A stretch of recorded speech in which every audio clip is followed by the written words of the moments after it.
Hello friends, the time has come where we've finally been blessed with more Dying Light 2 footage.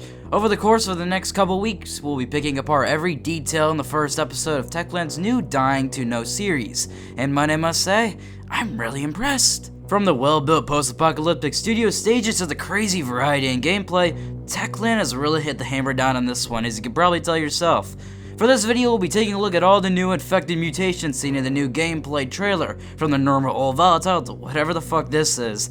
One standout aspect when looking at the infected is how versatile and unique each of them look, with their movement patterns and overall design. As we know, throughout our playthrough, we could have a big impact on the world, with one of those features being the ability to set traps depending on which factions we've sided with. One example we have is this thing that we can obtain by siding with the Peacekeepers, and yeah, it's pretty sick. The ragdoll physics are very nice as well, as nothing shows any weird glitches or pop-ins as the infected are smashed to the ground. During the day, you'll see maybe a few degenerators walking around, but once the night hits, it looks like a completely different game, as the infected wander out from the depths of the darkness. You can now really see how populated the streets are, making it feel more reminiscent of Dying Light's one infected population. Looking closely, you can surely see some duplicated infected in there, if maybe a few clothing items switched. We got 3 guys with the same brown coat and blue jeans, and not that far away, 3 more guys with the same blue coat as well. Just for the sake of immersiveness, I hope Techland implements more of a clothing variety, but it could just be this one shot they all look familiar, but time will tell.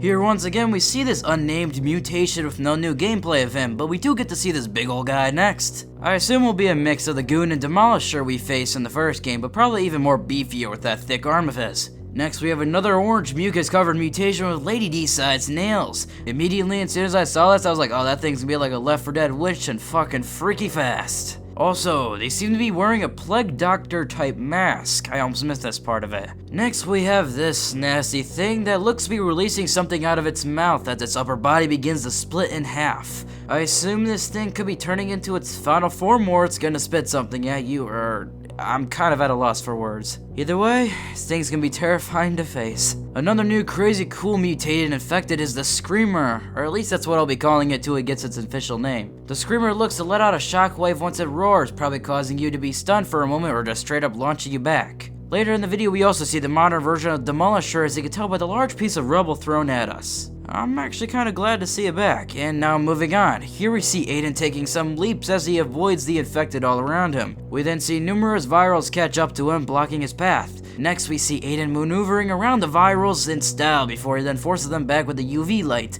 then runs into a building where we see the newest close-up look at the volatile. Something also seems to be pouring out of its skin once it lands, as well as other weird particles floating down around it. Let me know what you think about this, because I'm really curious. We also see the return of nests, which are populated during the day but banded during the night. These locations seem like more hardcore areas for us to take on, with hopefully a worthy jackpot inside. One of these locations is a GRE lab, which Timon in a past AMA said we'd have the chance to explore. Some of the few infected we do see have a green or yellow gas fuming out of them, and it's just an idea, but maybe you can get poisoned by them if you don't defend yourself and have to cure yourself with whatever this pregnancy test looking thing is. I assume this is a modern form of antigen used to prevent the infection from spreading, but it could really be anything. Next we see Aiden running past a few infected, one of them pushing a chair making its way towards him. Seeing the infected interacting with the environment and its objects is a cool little touch, I like it. Makes you feel more immersed, right? Surprisingly, we didn't see any more of the Drowner in this gameplay, or at least I think, so I'm sure Techland has a lot more surprises to show us as we get closer